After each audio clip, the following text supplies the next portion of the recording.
Buonasera e benvenuti a questa serata in ricordo di Carlo Scarpa.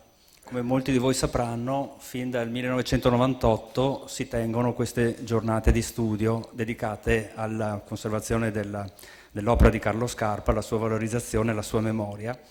È un'iniziativa che è stata fortemente voluta dal presidente della Fondazione Querini Stampalia, Marino Cortese, che è qui davanti e che ringrazio tra l'altro per avermi offerto l'occasione di introdurre questa serata, e poi ancora dal direttore della fondazione di allora, Giorgio Busetto, che fra poco dovrebbe raggiungerci, e che poi sono proseguite queste giornate sotto la direzione di Chiara Rabitti, di Enrico Zola e anche di Marigusta Lazzari, l'attuale direttore, che stasera non potrà essere qui con noi perché è attualmente impegnata in Cina per un viaggio per conto proprio della Fondazione Querini Stampalia nell'ambito di nuove collaborazioni che sorgono appunto con quel paese.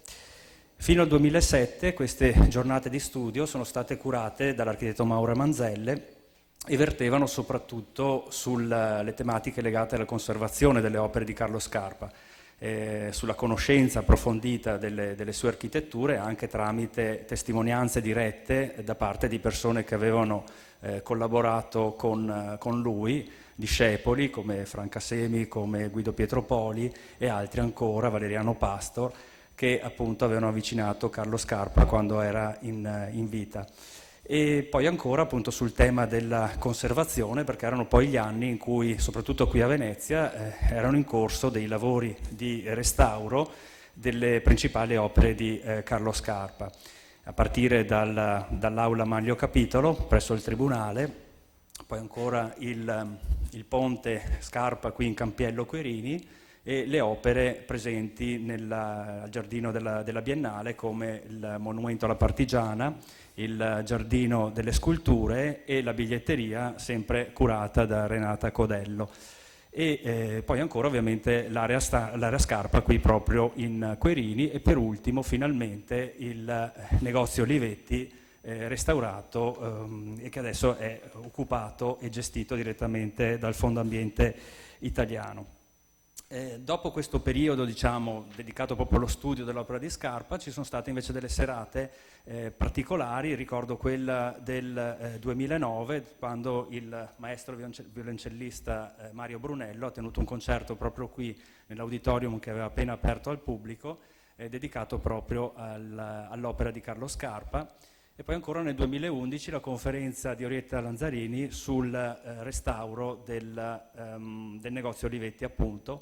Tra l'altro proprio in contemporanea questa sera Orietta Lanzarini sta inaugurando la mostra su dei disegni inediti di Scarpa al Centro Studi Carlo Scarpa a Treviso.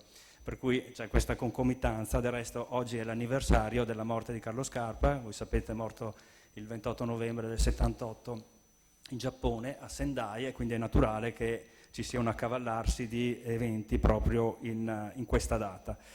E questa sera invece avremo un tema molto, molto particolare, che è Carlo Scarpa e il viaggio e la letteratura di viaggio per Carlo Scarpa. Scarpa in fondo non ha mai viaggiato moltissimo, però quando l'ha fatto in modo molto, molto cosciente, molto attento, un po' come facevano i viaggiatori dell'Ottocento che facevano questi grand tour in Europa. E lui tra l'altro poteva beneficiare di una biblioteca anche da viaggio molto, molto, molto fornita, che lui aveva in casa propria. Carlo Scarpa, anche nei periodi in cui era più complesso approvvigionarsi di libri, parliamo per esempio del periodo dell'autarchia, dove era impossibile venire a contatto con libri che arrivavano dall'estero, lui riusciva unico proprio ad approvvigionarsi di libri che gli arrivavano soprattutto dagli Stati Uniti d'America tramite la famiglia della moglie Nini. La sorella della moglie Nini Scarpa era sposata con un uomo d'affari che da Roma aveva frequentissime occasioni di viaggio in piroscafo fino a New York, e ogni volta che si recava lì aveva con sé una lista della spesa con tutti i desideri di Scarpa per quanto riguardava i libri dei quali appunto aveva bisogno, aveva sentore, diciamo. E poi questi libri, quando arrivavano a Venezia, ovviamente venivano condivisi con tutta quella serie di intellettuali che gravitavano attorno a Carlo Scarpa. Pensiamo solo a Mario De Luigi, ai Camerino, a Beppe Mazzariol e quant'altri. Quindi il viaggio è sempre stato un qualcosa di molto importante per Carlo Scarpa. Questa sera a relazionarci proprio su questo argomento sarà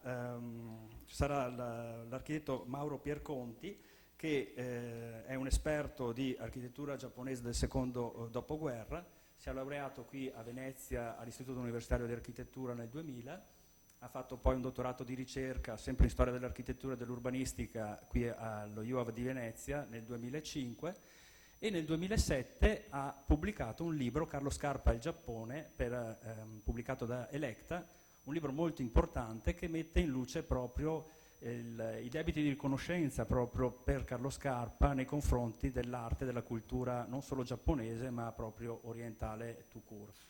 Era un'attenzione di Scarpa verso quella cultura che egli aveva mutuato da Frank Lloyd Wright, ma ancor prima da tutto quel circolo di artisti, pensiamo solo allo Jugendstil a Vienna di inizio secolo, che per primi si erano interessati a questa cultura che arrivava soprattutto attraverso le stampe giapponesi di Hirosige, Utamaro, eccetera, e che erano qualcosa di quasi inedito, perché il Giappone in fondo si è aperto soltanto nel tardo Ottocento, diciamo, verso l'Occidente.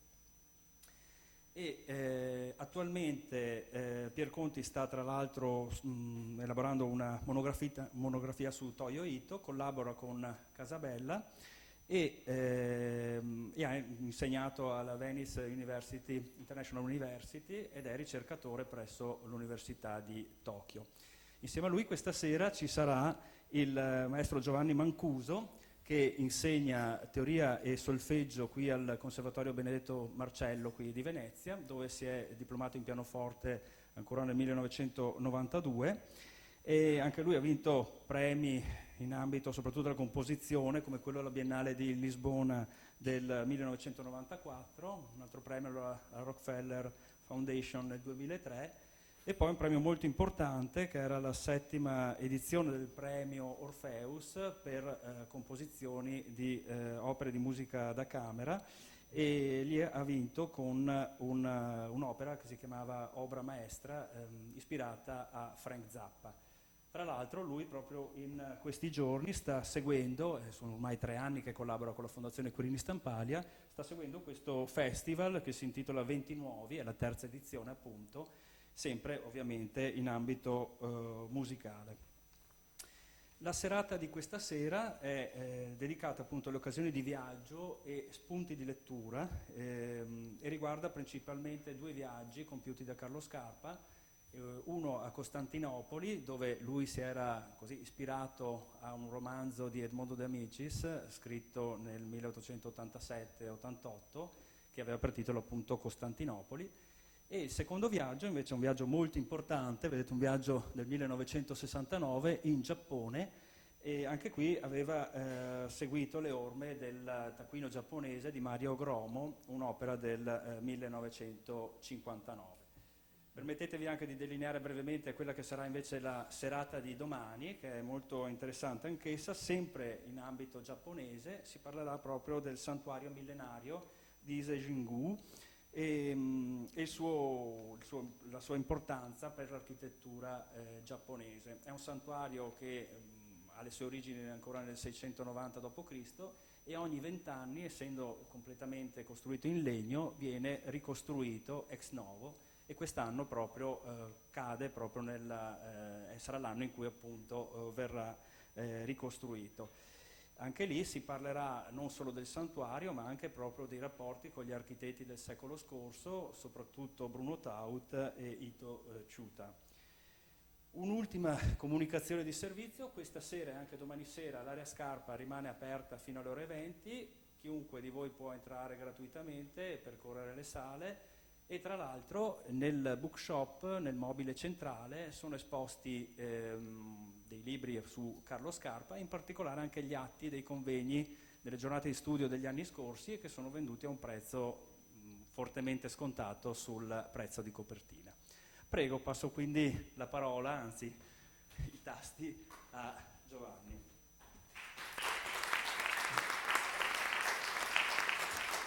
Grazie.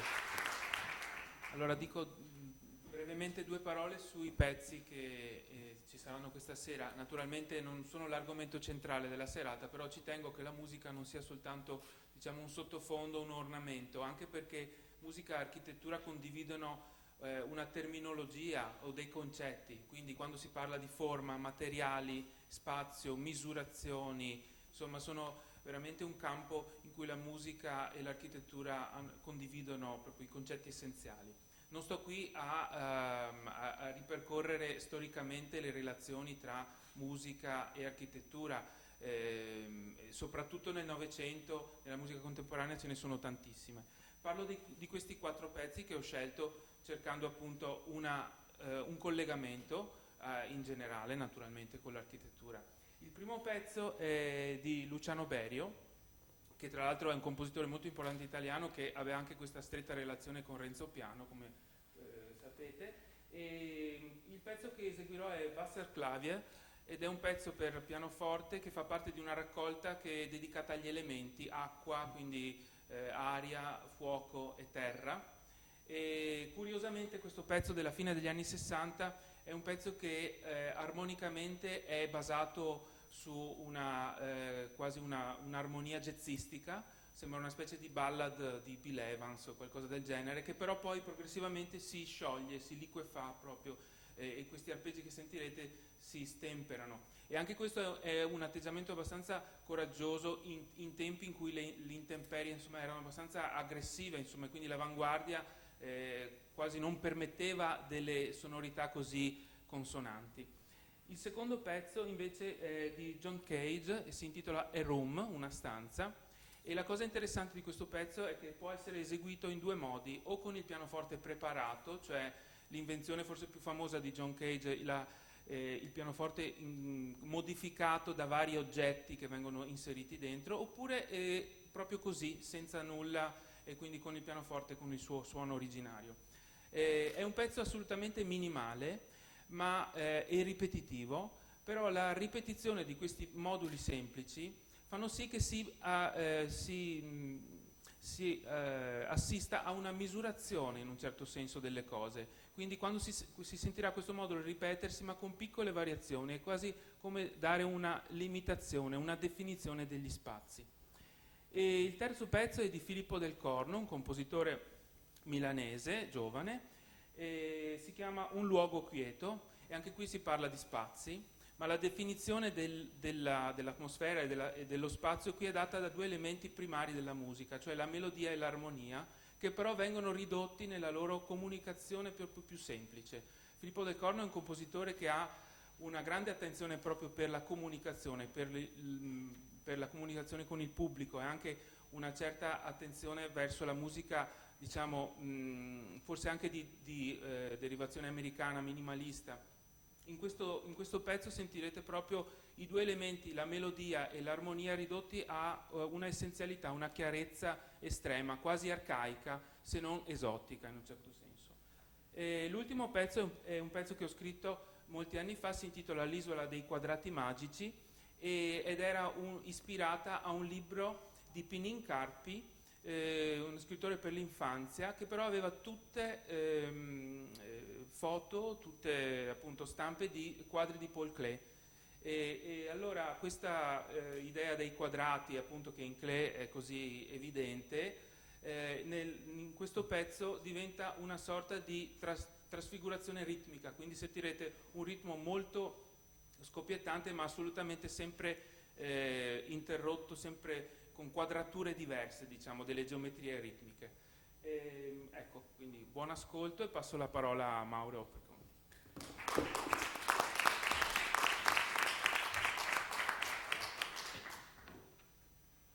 Grazie agli amici della Queen Stampaglia per essere qui questa sera e domani. Grazie anche a Mario Gemini per la presentazione e poi a Giovanni per la musica.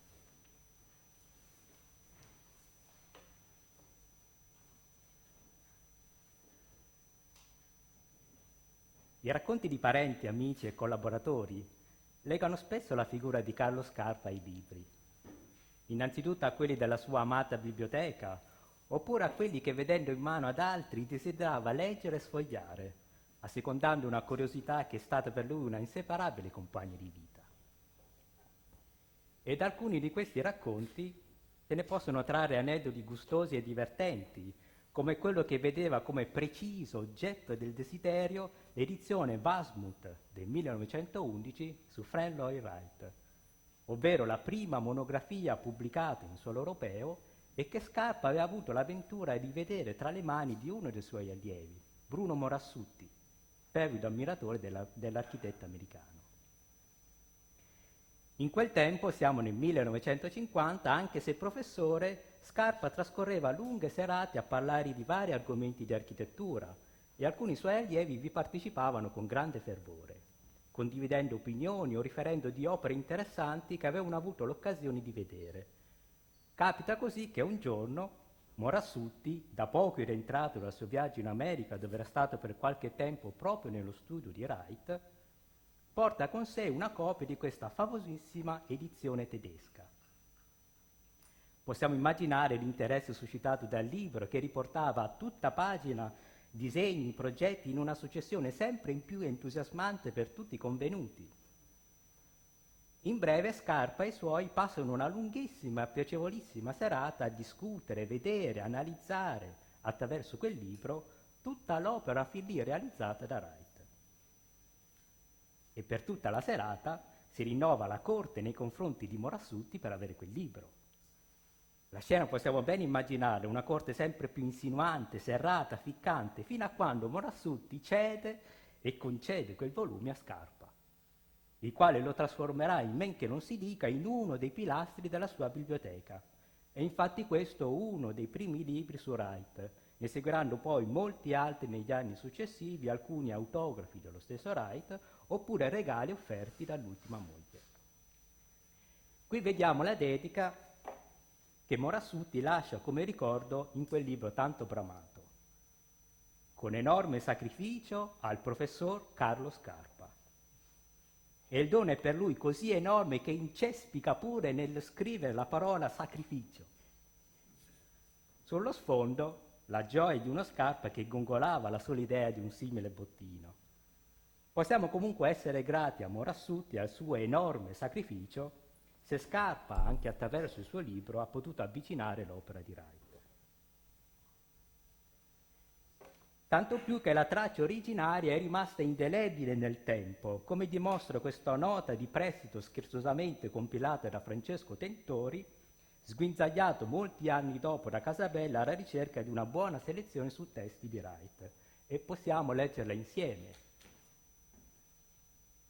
Elenco dei libri gentilmente pretestati dal professor Carlo Scarpa a Casabella. E al secondo punto, edizione Wasmuth di Berlino 1911 con dedica di Bruno Morassutti.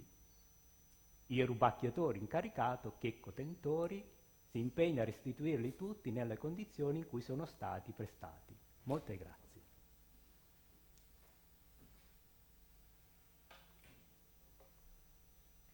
E sempre rimanendo in tema di Wright, possiamo vedere come i libri racchiudono in sé, restituendoci ogni volta, sprazzi della vita di Scarpa. Qui vediamo le parole che egli scrive nell'aprile del 1963, nel momento in cui riceve dalla moglie un nuovo libro contenente appunto i disegni di Wright nell'edizione curata da Arthur Drexler. In un giorno di gentilezza donatomi dalla Nini a Roma. Piccoli spaccati di vita quotidiana, parole che trasformano quei libri in messaggeri di gioie e di ricordi, sentimenti, ma anche di rimbrotti. Oppure il segno di qualche piccola baruffa, come quando la moglie scrive ancora con una punta di rabbia in corpo, ma quella rabbia che sta ormai scemando e che ha già lasciato il posto al perdono. A Carlo, anche se non meritato. E chissà che cosa aveva combinato quella volta. Ma il libro è di valore perché si tratta di The Japanese Garden a cura di Ito Teiji. Ed è un filo rosso questo che si snoda continuo e costante da entrambe le parti. Il 19 maggio del 60 Carlo, tra lo scorzoso e il romantico, scrive questa dedica alla moglie Nini giocando col suo nome, Anna Nerottola, ricordando le Azzalei di Trinità dei Monti. E anche in questo caso si tratta di un libro sul Giappone, Le ore giapponesi di Fosco Maraini.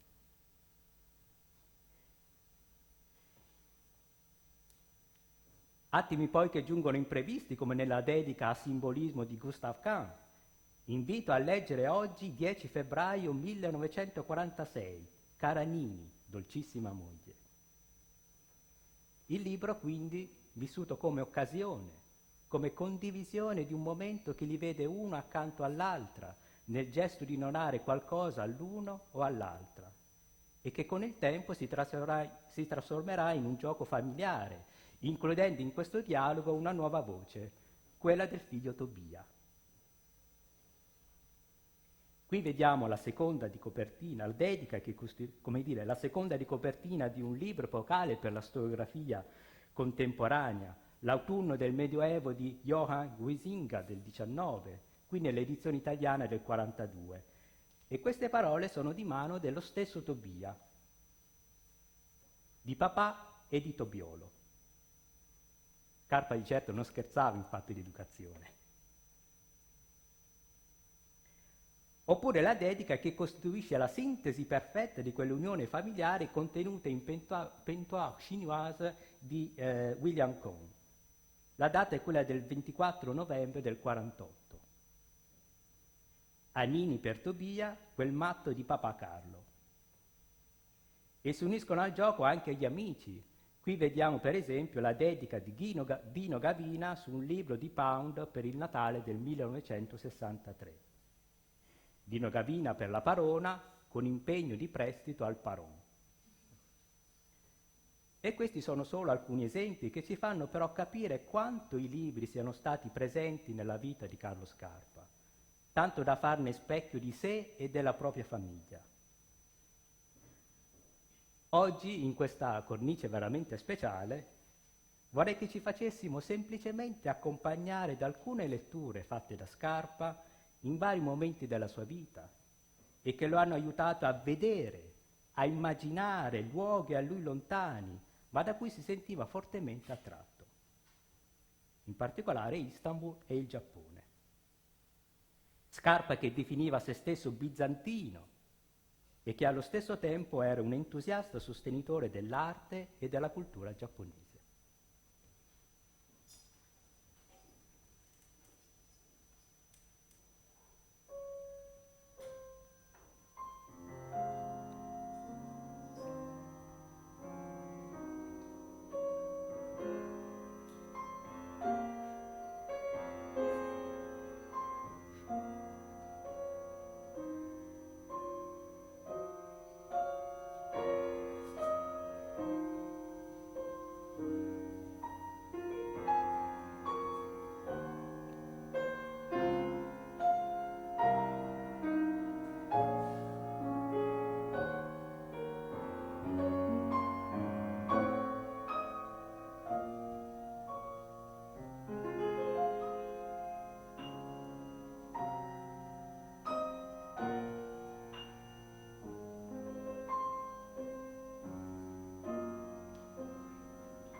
Tra quei due luoghi, Istanbul e il Giappone, rispetto alla sua esperienza c'è però una differenza fondamentale.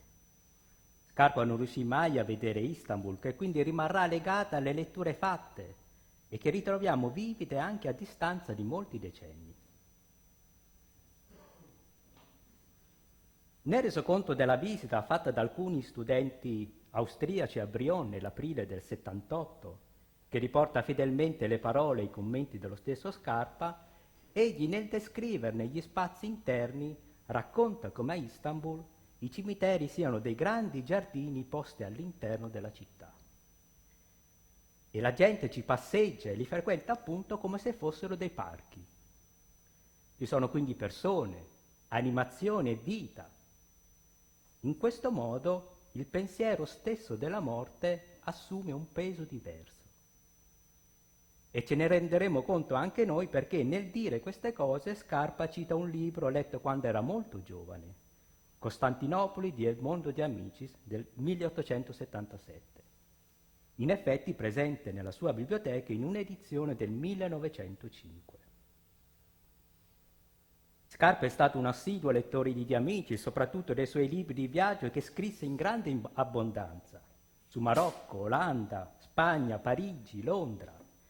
E leggendo Costantinopoli si comprende benissimo la ragione di tanta affezione, fin dalle primissime pagine.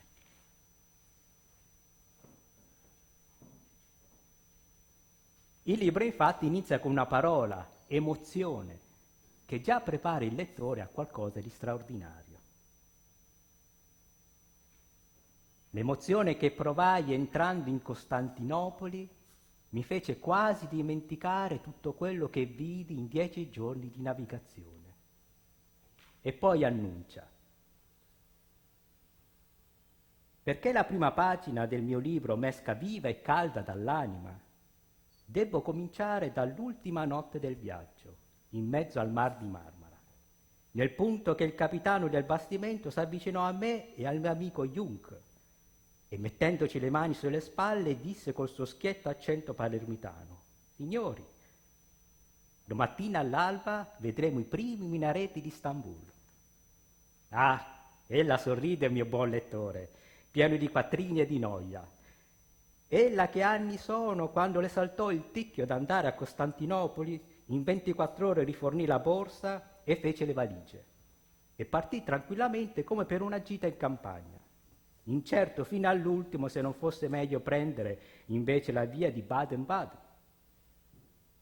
Se il capitano del bastimento ha detto anche a lei: domani mattina vedremo Stambul, lei avrà risposto flemmaticamente: ne ho piacere. Ma bisogna aver covato quel desiderio per 10 anni, aver passato molte sere d'inverno guardando melanconicamente la carta d'Oriente, essersi rinfocolata l'immaginazione con la lettura di 100 volumi, aver girato l'Europa soltanto per consolarsi, mezza Europa, soltanto per consolarsi di non poter vedere quell'altra mezza, essere stati inchiodati un anno a tavolino con quell'unico scopo, aver fatto 1000 sacrifici e conti su conti e castelli su castelli e battagliole in casa. Bisogna infine aver passato 9 notti insonni sul mare, con quell'immagine immensa e luminosa davanti agli occhi, felici tanto da provar quasi un sentimento di rimorso pensando alle persone care che si sono lasciate a casa. E allora si capisce che cosa vogliono dire quelle parole. Domani all'alba vedremo i primi minareti di Istanbul. E invece di rispondere flemmaticamente ne ho piacere, si picchia un pugno formidabile sul parapetto del bastimento. E poi, dopo aver riferito di come vari letterati ne hanno parlato più o meno animosamente nei loro resoconti di viaggio, prosegue perché ora dopo ora, miglio dopo miglio, la meta si avvicina.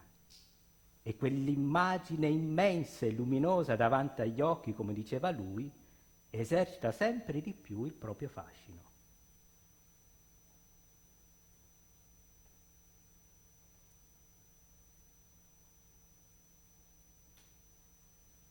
come si sentiva la vicinanza di Costantinopoli. C'era una vivacità insolita.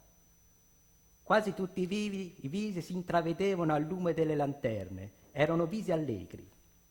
Le bambine russe saltellavano intorno alla madre, gridando l'antico nome russo di Istanbul, Zavegorod, Zavegorod. Passando accanto ai crocchi si udivano qua e là i nomi di Galata, di Pera, di Scutari, Bujuk-Dere, di Terapia, che luccicavano la mia fantasia come le prime scintille di un grande fuoco d'artifizio sul punto d'accendersi.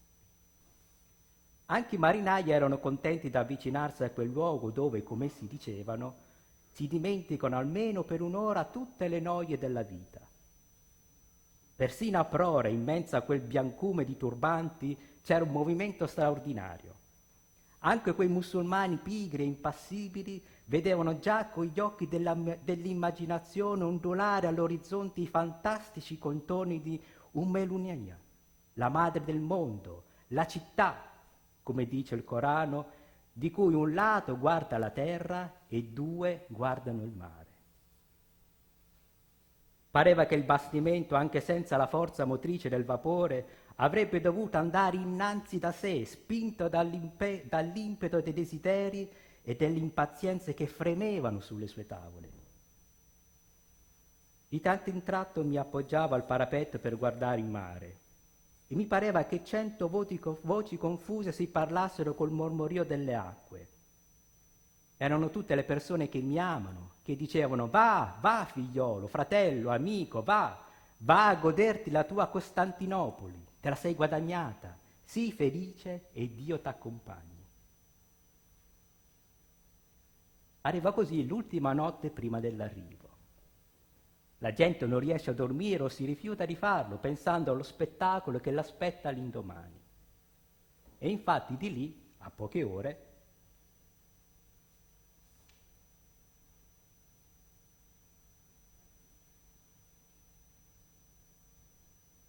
fu il capitano del bastimento che col suo occhio di marinaio scoperse per primo il primo barlume di Istanbul.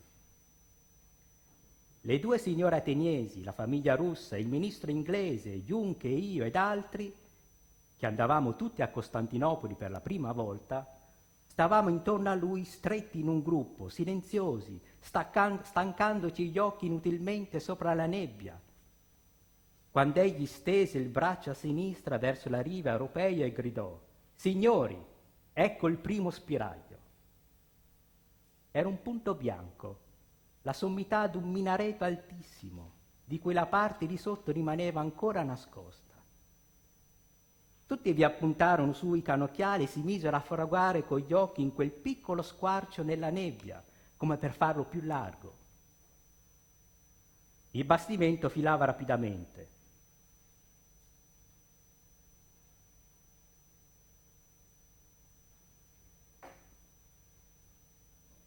Dopo pochi minuti si vede accanto al minareto una macchia incerta, poi 2, poi 3, poi molte, che a poco prendevano il contorno di case e la fila s'allungava.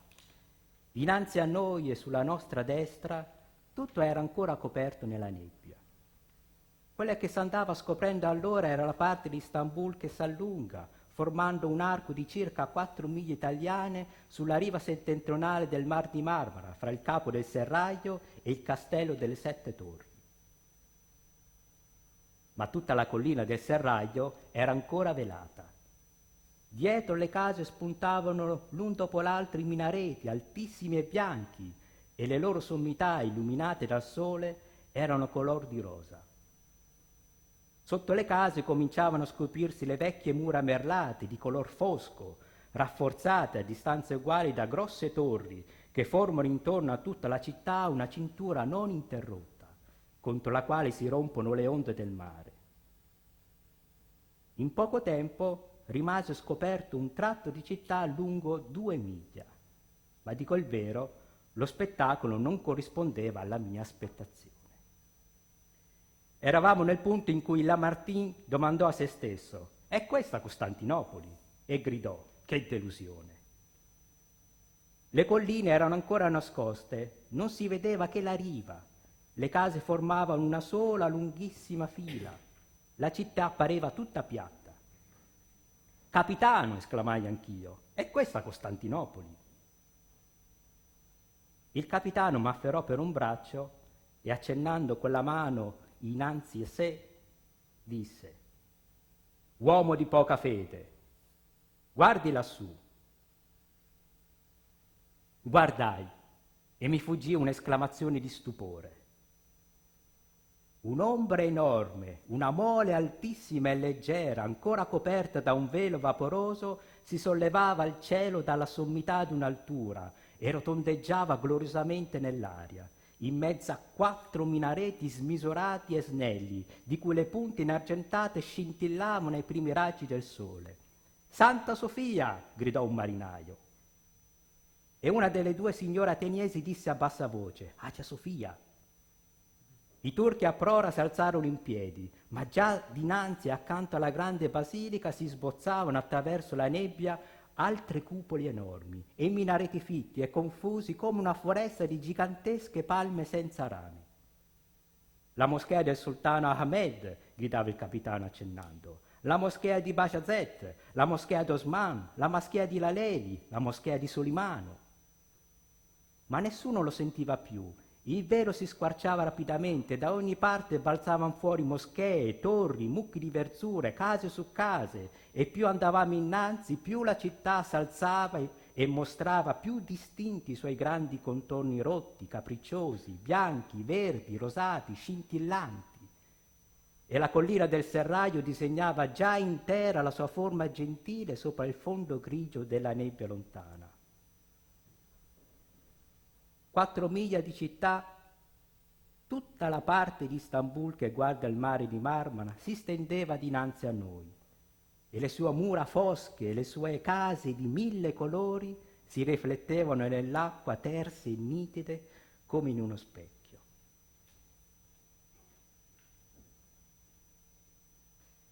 Il desiderio, l'attesa di ciò che si era immaginato ed era stato nutrito da lunghe letture e da interminabili pensieri, e poi, come abbiamo visto, la prima delusione, che spesso accompagna il primo sguardo, perché ciò che si era immaginato era ai limiti della nostra stessa immaginazione. Ma poi, uomo di poca fede, aveva detto il capitano, la realtà si affaccia in tutta la sua dirompente bellezza. E il respiro, la mente stessa si ferma, come abbaccinata da tanta meraviglia. La mente ora è tutta occhi e guarda, carpisce ogni dettaglio, muovendosi freneticamente da un punto all'altro. Prosegue poi il racconto.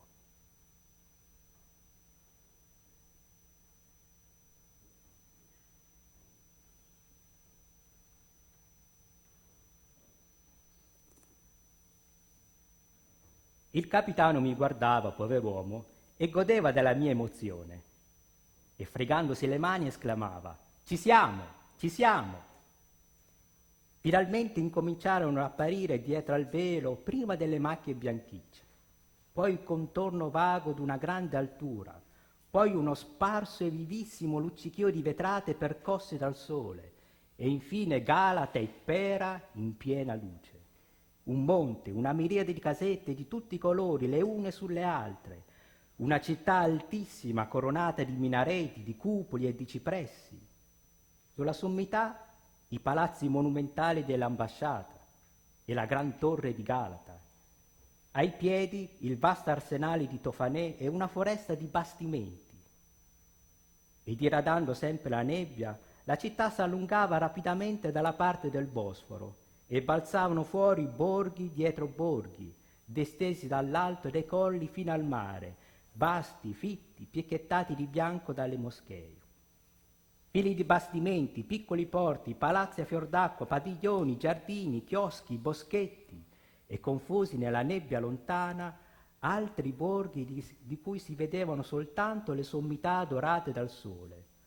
Uno sbarbaglio di colori, un rigoglio di verde, una fuga di vedute, una grandezza, una delizia, una grazia da far prorompere in esclamazioni insensate. Sul bastimento tutti erano a bocca aperta, viaggiatori, marinai, turchi, europei, bambini. Non si sentiva uno zitto, non si sapeva più da che parte guardare. Avevamo da una parte Scutari e Cadichioi, dall'altra la collina del Serraglio, in faccia a Galata, Pera, il Bosforo. Per vedere ogni cosa bisognava girare sopra se stessi e giravamo, lanciando da tutte le parti degli sguardi fiammeggianti e ridendo e gesticolando senza parlare con un piacere che ci soffocava. Che bei momenti di eterno! Eppure il più grande e il più bello rimaneva ancora da vedere. Noi eravamo ancora immobili al di qua della punta del Serraglio, senza oltrepassare la quale non si può vedere il Corno d'Oro, e la più meravigliosa veduta di Costantinopoli è sul Corno d'Oro. Signori, stiano attenti, esclamò il capitano prima di dar l'ordine di andare avanti. Ora viene il momento critico. In 3 minuti siamo in faccia a Costantinopoli. Provai un senso di freddo. Ah, come mi saltava il cuore! Con che febbre nell'anima aspettavo quella benedetta parola, avanti! Avanti! Gridò il capitano. Il bastimento si mosse. Andiamo, re, principi, cresi, potenti e fortunati della terra. In quel momento io ebbi compassione di voi. Il mio posto sul bastimento valeva tutti i vostri tesori. E non avrei venduto un mio sguardo per un impero. Un minuto, un altro minuto, si passa alla punta del Serraglio. Intravedo un enorme spazio pieno di luce e un'immensità di cose e di colori. La punta è passata, ecco Costantinopoli. Costantinopoli sterminata, superba, sublime. Gloria alla creazione e all'uomo. Io non avevo sognato questa bellezza. E ora descrivi, miserabile, profana con la tua parola questa visione divina. Chi osa descrivere Costantinopoli? Chateaubriand, Lamartine, Gautier, che cosa avete balbettato? Eppure le immagini e le parole s'affollano alla mente e fuggono dalla penna. Vedo, parlo, scrivo, tutto a un tempo, senza speranza, ma con una volontà che mi inebria. Per poi volgere alla fine.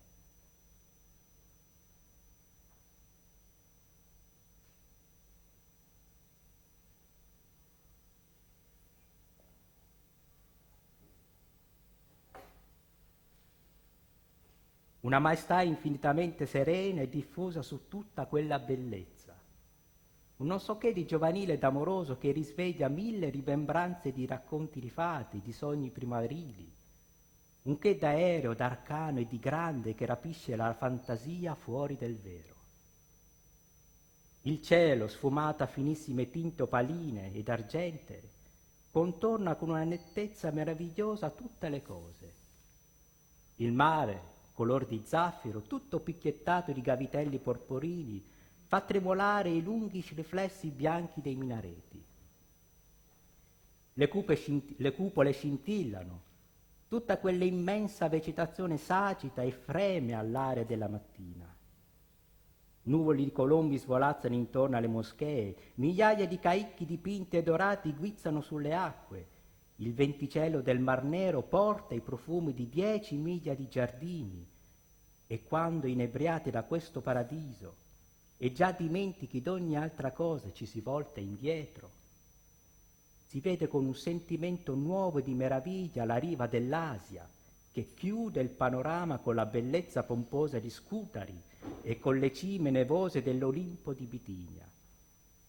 Il Mar di Marmara sparso di isolette biancheggianti di vele e il Bosforo coperto di navi che serpeggia fra 2 file interminabili di chiostri, di palazzi, di ville e si perde misteriosamente in mezzo alle più ridenti colline dell'Oriente. Ah sì, questo è il più bello spettacolo della terra. Chi lo nega ingrata a Dio e ingiuria la creazione. Una più grande bellezza soverchierebbe i sensi dell'uomo. Passata la prima emozione, guardai i viaggiatori. Tutte le facce erano mutate. Le 2 signore ateniesi avevano gli occhi inumiditi. La signora russa nel momento solenne s'era stretta sul cuore la piccola Olga. Perfino il freddo prete inglese faceva sentire per la prima volta la sua voce esclamando di tratto in tratto: Wonderful, wonderful. Che rapisce la fantasia fuori dal vero. Così aveva scritto di Amici, sintetizzando anche quel piccolo grande potere che hanno i libri, di dare forma anche a ciò che non si è mai visto, di accendere l'immaginazione su spazi e luoghi, ma anche su sensazioni e immagini che se ne stanno dormienti sul fondo della nostra anima, ma che subito divampano, come risvegliate da un oscuro meccanismo. Il punto che Scarpa voleva ricordare agli studenti austriaci era strettamente legato al loro modo di vivere, al modo di vivere la morte presso i turchi. Uno Scarpa che recitava il verso di Valéry, l'art de vivre, passé dans les fleurs, o che confidava ai suoi studenti che aveva rivestito di ebano le tombe dei 2 coniugi a Brion, perché, parole sue, toccando il legno non sentiva il freddo della morte.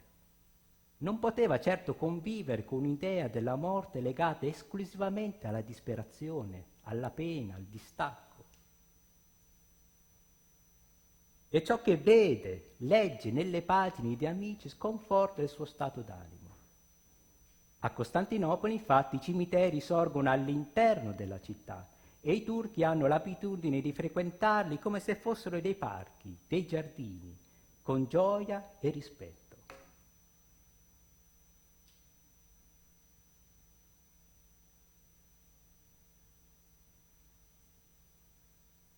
Racconta gli Amici.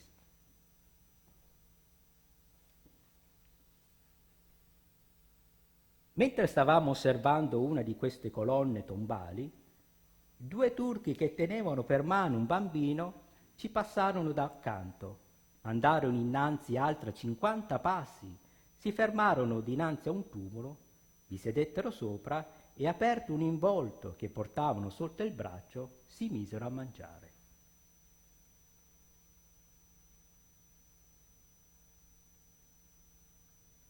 Io stetti ad osservarli.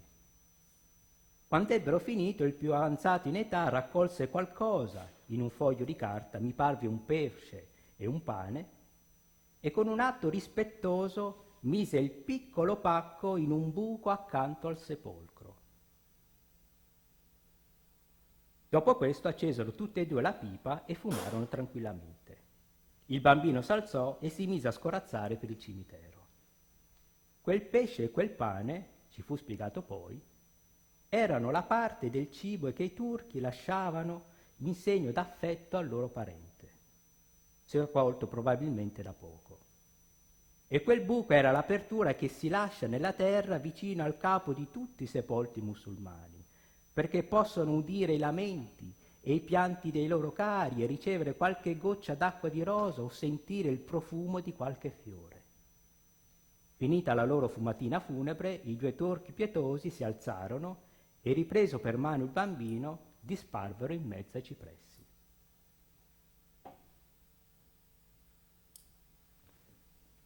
E questa è una delle ragioni che portano la scrittore a concludere, dopo aver visitato un certo numero di cimiteri: in nessun altro luogo di Istanbul si spiega così graziosamente l'arte musulmana di leggiadrire l'immagine della morte e di farvi fissare il pensiero senza terrore. È una necropoli, una reggia, un giardino, un panteo pieno di malinconia e di grazia, che chiama insieme alle labbra, insieme sulle labbra, la preghiera e il sorriso.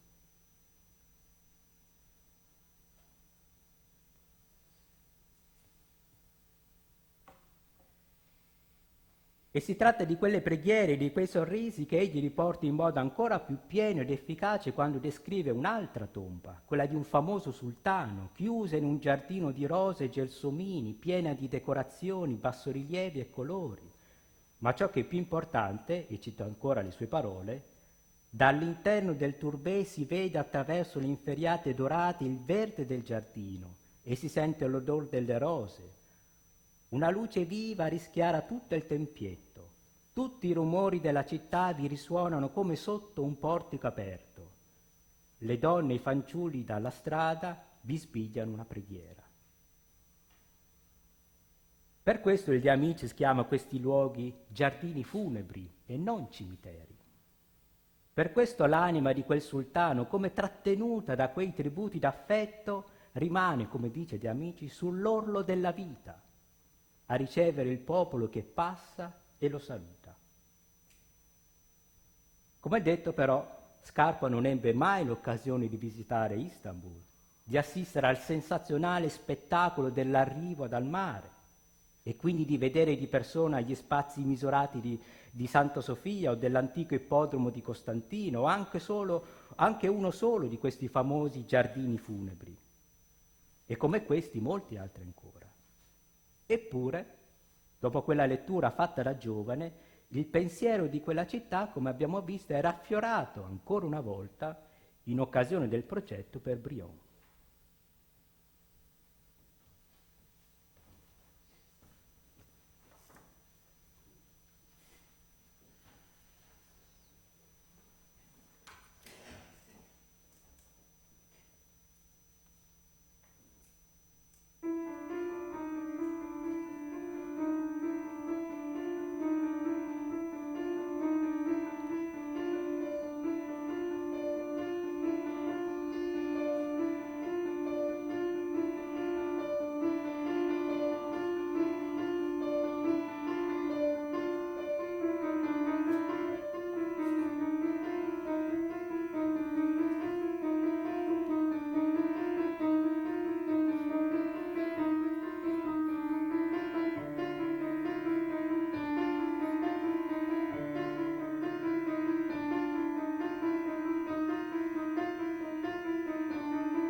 A differenza di De Amicis, che chiudeva il suo sogno orientale a Costantinopoli, Scarpa aveva potuto spingersi molto più in là, fino a toccare quell'estremo oriente che da lungo tempo desiderava vedere, in particolare il Giappone.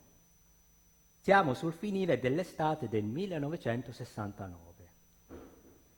Va detto brevemente che Scarpa fin da giovane aveva sfogliato a più riprese i libri sul Giappone che progressivamente entravano nella sua biblioteca, pubblicazioni spesso straniere, quindi difficili da reperire, ma con fotografie che stimolavano la sua curiosità. Finalmente nel 69, in occasione dell'esposizione di mobili italiani organizzata dalla Cassina a Tokyo e allestita dal figlio Tobia, anche Scarpa approda in Giappone, potendo così visitare alcuni dei siti più famosi come Kyoto, Nara e Ise. Un simile viaggio, una simile opportunità però, doveva essere preparata con cura e un libro soprattutto lo introduce alle bellezze che di lì a poco avrebbe visto di persona. E si tratta del taccuino giapponese di Mario Cromo pubblicato nel 1959. Anche la prosa di Gromo, pur senza raggiungere le eccellenze di De Amicis, ha comunque i giusti ingredienti per solleticare l'attenzione di un lettore curioso, come era Scarpa. Un esempio emblematico, a mio avviso, è quello che descrive l'arrivo alla Villa Imperiale di Cazra presso Kyoto, un'opera che era stata scoperta agli occhi occidentali da Bruno Taut nel 1933, che ne era rimasto entusiasta, ma che nel 69 era ancora poco nota.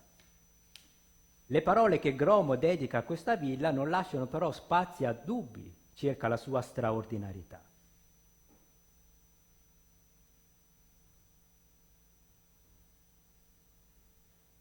Ecco, qui vediamo una pagina del taccuino di Gromo con gli appunti e i commenti di Scarpa, e dove lui ha segnato Cazra, Gromo scrive: un soggiorno a Kyoto, sia pur breve, non può trascurare la villa Cazra, è della fine del Cinquecento, certo la più insigne architettura civile nipponica, forse la dimora più schietta che l'uomo abbia saputo costruire per una sua vagheggiata serenità. Fu voluta da un principe, nipote di un imperatore. E segue poi la parte importante. Il parco lo si potrebbe inserire quasi in un quadrato di 160 metri per 180, misure assai modeste. E quel terreno era piatto, non lontano da un fiume magro, fra acquitrini. E l'ingresso è un'entrata qualsiasi, inserita in una rientranza di un qualsiasi muro di cinta. Ma non appena varcata la soglia, si è avvolti da un'armonia che fa tutto dimenticare.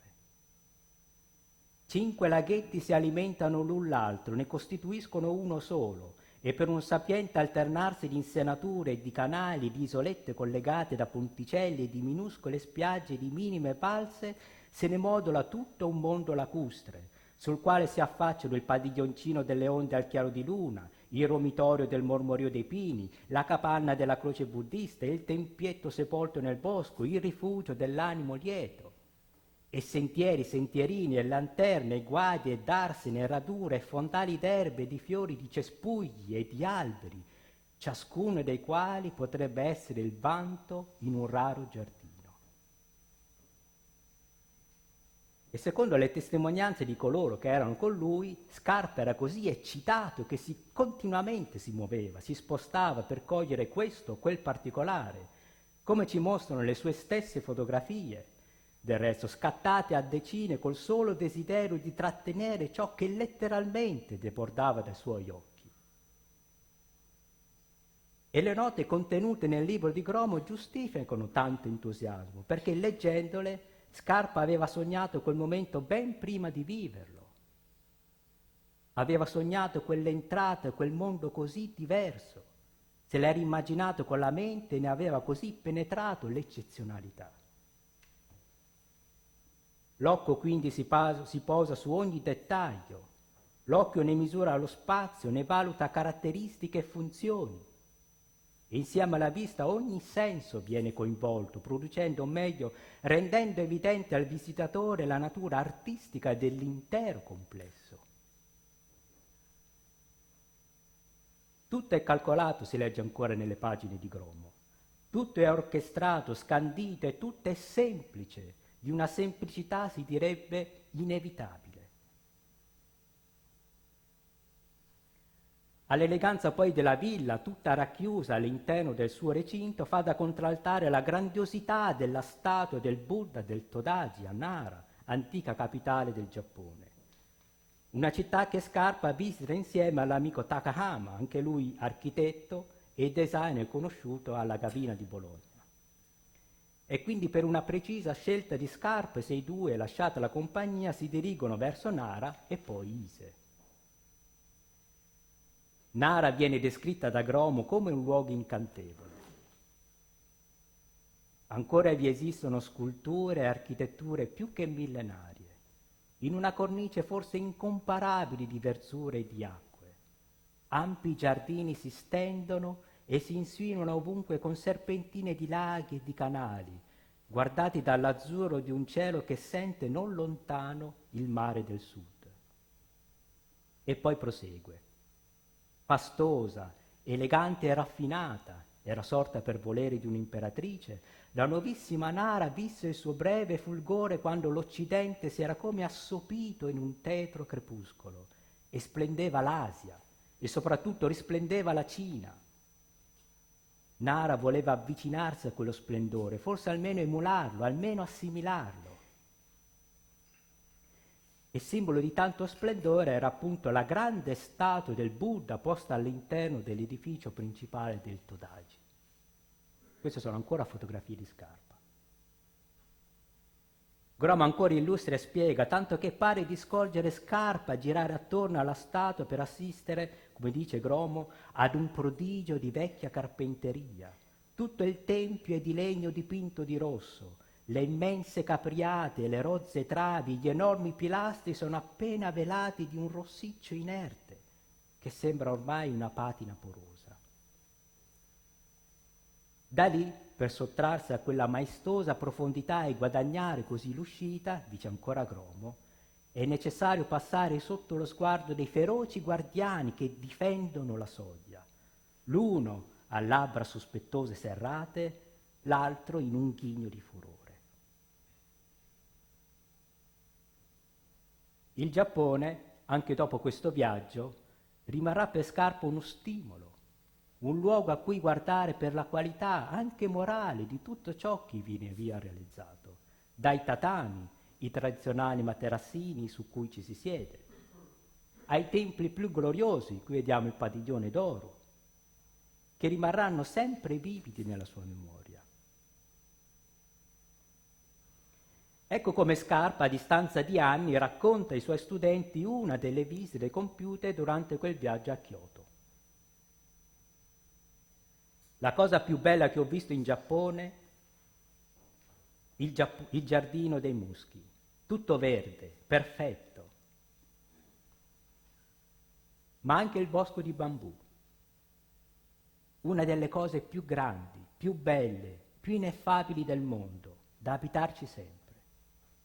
In quel posto che si varcava attraverso di rigori, improvvisamente da una terra dolcemente pulita nascevano queste colonne d'un verde pallido, verde fresco.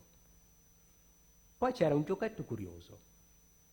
Si sentiva, nel silenzio del bosco, nel silenzio del parco, nel silenzio del giardino, una nota sonora che non saprei dire che nota fosse. Era dell'acqua che entrava dentro una canna di bambù e faceva un certo suono, e il tempo per realizzare questo fatto era ben calcolato in maniera che ognuno, a diversa distanza temporale, sentiva questo suono. Tam, tam, che non era casuale. Ed è curioso come questo stesso fatto abbia colpito l'attenzione di un altro italiano, Goffredo Parise, che sul Giappone ha scritto un libro che è stato recentemente ripubblicato da Adelphi e che vi consiglio senz'altro di leggere, L'eleganza è frigida, un testo da lui scritto nell'82. Ed ecco il parallelo racconto di Parise. Di questo tempio, così simile a tutti gli altri, ma già immerso nelle prime tenebre del crepuscolo, Marco, il protagonista dell'intero racconto, fu colpito immensamente da un rumore, uno solo nel silenzio. Era il suono prodotto da una breve canna di bambù posta in equilibrio tra un ruscello e una pozza sottostante. L'acqua si infilava colando dal ruscello, percorreva la canna, poi saltellava in basso nella limpida pozza di ninfe dalle larghe foglie abbandonate. La canna, appesantita dall'acqua che scorreva all'interno, si piegava fino al bordo della pozza e una volta svuotata del contenuto tornava indietro per riempirsi un'altra volta e così via. Nel farlo batteva contro il bordo di pietra della pozza con un suono secco e vuoto, toc. Nel silenzio del minuscolo giardino gonfio di capelvende di un colore verde chiarissimo, dietro cui stava il verde più cupo di un ciuffo di bambù, quel suono di canna vuota era tutto, il tutto e il niente. Il tempio era deserto e stando agli orari stava per chiudere, ma Marco non vide nessun guardiano o monaco e per la prima volta provò una sensazione di distacco totale dal tempo e quasi dallo spazio, come non esistessero orologi al quarto né solari. Questa sensazione penetrò nel corpo di Marco e non lo abbandonò mai più. E non lo abbandonò mai più, così conclude Parisi. E qualcosa di molto simile doveva aver provato Scarpa in quello stesso frangente, sentendo ripetutamente quello stesso suono, il suono di un equilibrio che si rompe, come quello che producono le pietre poste all'ingresso della tomba a Brion. Ci avrete fatto caso, una volta entrati nel propileo, saliti i gradini, si può svoltare sia a destra che a sinistra. E proprio in quella porzione Scarpa ha disposto a pavimento delle lastre che si muovono quando il peso della persona si sposta da un lato all'altro della pietra e muovendosi producono un suono secco. Solo questo può causarne lo spostamento, il passaggio di una persona. Ed è seguendo la nostra fantasia che a provocare quel rumore potrebbe essere stata una fanciulla, una delle tante che popolano i disegni per Brion.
Prima di concludere vorrei farvi vedere ancora alcune fotografie scattate da Scarpa in Cambogia, ad Angkor Wat e vicinanze, sempre in quel viaggio del 1969.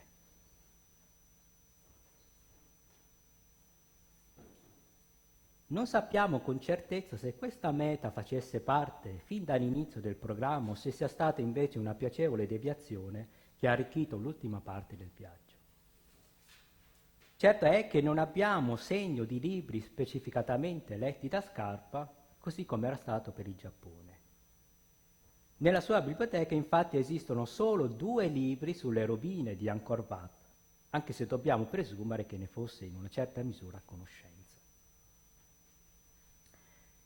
Uno di questi 2 libri, quello di Malcolm MacDonald, Angkor, viene acquistato proprio durante quel viaggio e porta la data del 6 settembre del 1969. Il secondo invece entra nella sua biblioteca il 4 novembre di quello stesso anno, circa 2 mesi dopo il suo rientro in Italia. E si tratta dell'opera di uno specialista francese, Bernard-Philippe Groslier, Angkor, Homme et Pierre, di cui ora vedete delle immagini, un testo ricco di fotografie, tutte rigorosamente in bianco e nero, per meglio esaltare la fattura delle architetture e delle sculture in pietra. Scarpa a sua volta ha scattato moltissime fotografie ad Angkor Wat, non tutte di buona qualità, ma certamente significative per il soggetto ripreso. E Vico Magistretti, anche lui presente a quel viaggio, ricordava bene le citazioni di Scarpa durante quella visita, un'eccitazione pari a quella mostrata durante i viaggi, i giorni passati insieme a Kyoto. Essendo stata colonia francese dal 1863 fino al 1953, ci sono molti resoconti di viaggiatori, archeologi, letterati francesi sulle rovine cambogiane. Ed è infatti grazie ad uno di questi racconti di viaggio, quello postumo di Henri Mouot del 1868, che l'Europa e il mondo intero viene a conoscenza di questo tesoro sepolto nella foresta e viene così a sapere dell'esistenza di quella lontanissima civiltà Khmer, il cui momento di massimo fulgore coincide con il nostro Medioevo. E le parole di Georges Groslier, padre di Bernard Philippe e uno dei pionieri dell'archeologia francese in terra cambogiana, riprese dal famoso testo del 16 a l'Homme d'Angkor, ci restituiscono l'emozione che accompagnava chi si affacciava, dopo un lungo e difficile viaggio, al cospetto di simili opere. Queste sono 2 delle diapositive acquistate da Scarpa durante il viaggio. Sto per rivedere Angkor Wat, il tempio della città reale. Aveva atteso l'ora propizia, quando il sole si abbassa e va a scomparire. L'aria era di una limpidezza straordinaria, il cielo chiazzato da piccole nubi bianche. All'inizio, da lontano, le 5 torri mi sembravano più vicine che in passato e le basi più marcate. La massa intera aveva acquisito una tonalità grigio-verde così sottile, velata, che sembrava che la pietra avesse come delle trasparenze. Le grandi piante di bambù sui bordi del bacino si specchiavano nell'acqua immobile. Tutto il passaggio era oramai nell'ombra. E oltre c'era la spianata che dominava i 2 bacini sacri dai bordi imprecisi. I pozzi, dove i bonzi, lasciate distese sull'erba, le vesti gialli, facevano abluzioni in un'acqua tersa dall'apparenza violacea, nel mentre dei buoi passavano. Ma sopra tutto questo, al centro dell'immensa linea orizzontale segnata dalla galleria del primo piano, al di sopra della vegetazione immobile e dell'ombra montante, quel massiccio prodigioso e le sue 5 torri coniche erano ancora inondate dal sole. Nessun'ombra faceva contrastare le pietre, i 1000 naga dei timpani o le scene favolose dei frontoni. Gli ornamenti delle torri in pietra più chiara brillavano al sole come topazi. I profili tondeggianti dei grandi fiori di loto si inscrivevano nel cielo con una dolcezza incomparabile. E il cielo ardente, all'apparenza più vicino, sembrava appoggiarvisi morbidamente. Nell'aria si spandeva un profumo di frutta. Ho scelto di trovarmi all'interno del santuario per gli ultimi bagliori del sole calante. Ho corso, ma giunto nella corte del primo piano, tra le colonne della nobile galleria, il cui rosso vermiglio si mescola con il verde dei muschi, vedo la notte avanzare e allungarsi all'interno delle volte, fino a che il mistero, l'ombra, il ricordo, risvegliati dal mio incedere, si agitano confusamente all'apparire di ogni scultura. Riconoscevo tutte le pietre, vi ritrovavo tutti i toni, il grigio perla, il grigio argento, il grigio piombo, il grigio verdastro, rosso e malva. Sotto alle gallerie regnava sempre quella bella ombra nella quale tutto si perde. L'immobile teoria di Stato, i mostri e i fiori, i muri e i pensieri. Alte nell'aria che diventava viola, delle cicogne passavano con volo lento. Ogni tanto si percepivano vagamente le litanie dei bonzi. Tutto d'un colpo si è fatto tutto ombra e ho lasciato il tempio. Ma naturalmente una simile meraviglia non può smettere di stuzzicare la mente. E così si continua a pensare e a rivedere ciò che si è visto e quindi prosegue. In questo rifugio, lontano dai clamori del mondo, ci si immerge nella leggenda e nel passato. Nel fiore della pietra, una folla di eroi, di guerrieri e di principesse si agitano, si mostrano o si uccidono tra di loro. Qua e là il tocco dei pellegrini li hanno resi brillanti e neri come marmo o ebano. Delle tracce di rosso si scorgono sulle creste delle sculture. E tutta questa policromia sottrae alla pietra freddezza e massa, cosa che rende ancora più sorprendenti le scene fantastiche di cui essa è materia. Parole che ci aiutano a comprendere come delle rovine quasi inghiottite dalla foresta siano ancora capaci di suscitare tanta meraviglia. Figure che sembrano emergere dal nulla, dall'informe, prendono forma davanti ai nostri occhi per parlarci di sé, quasi fossimo i loro predestinati interlocutori, ognuno di noi, in qualsiasi momento. Ciò che Faucillon chiama l'abbondanza umana dell'opera d'arte, il suo essere cioè eternamente presente, pronta per ciascuno di noi, e che fa della rovina un messaggero di vita vissuta, tanto più ricca e loquace quanto più profonde sono le spaccature, le corrosioni e i cedimenti provocati dal tempo che passa.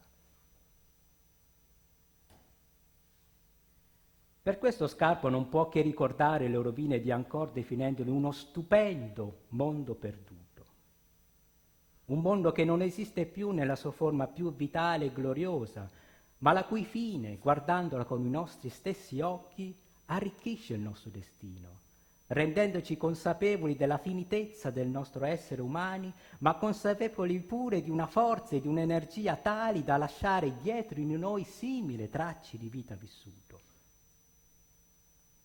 E questo, come direbbe Marguerite Yourcenar, equivarrebbe ad entrare nella morte ad occhi aperti.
Grazie.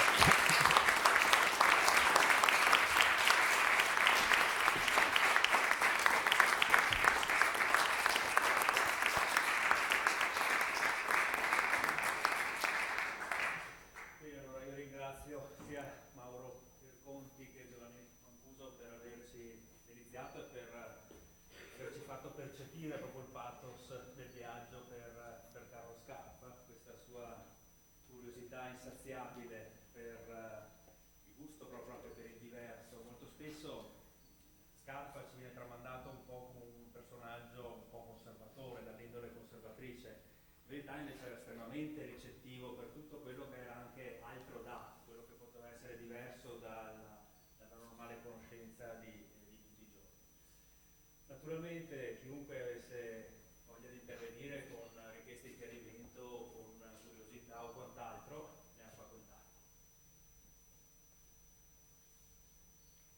Senza pudore, altrimenti diciamo che abbiamo giusto una ventina di minuti per eventualmente visitare l'area Scarpa, che è aperta, come dicevo prima, appunto fino alle 8 questa sera, oppure andare al bookshop dove sono esposti vari libri su Carlo Scarpa.